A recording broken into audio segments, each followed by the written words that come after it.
Hello and welcome back. Our next pattern is going to be a twinkle to a check reverse, okay? Not a check release, but a check reverse to promenade ending, okay? It's going to look very similar to the last one, but you're going to see a difference right in the middle, okay? So let's get started.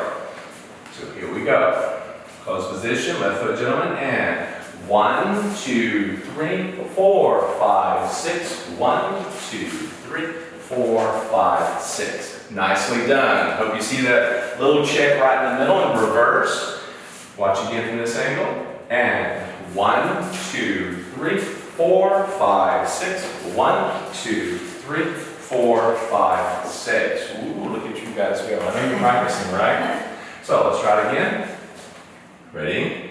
And 1, 2, 3, 4, 5, 6. 1, 2, 3, 4, 5, 6. Oh man. All right, try one more time from this angle. Okay. Ready?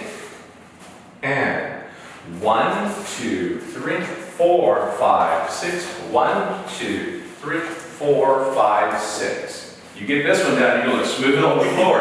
All right? Looks great. Go ahead and practice together again. Do it separate if you need to. Come on back and we'll show you another pattern.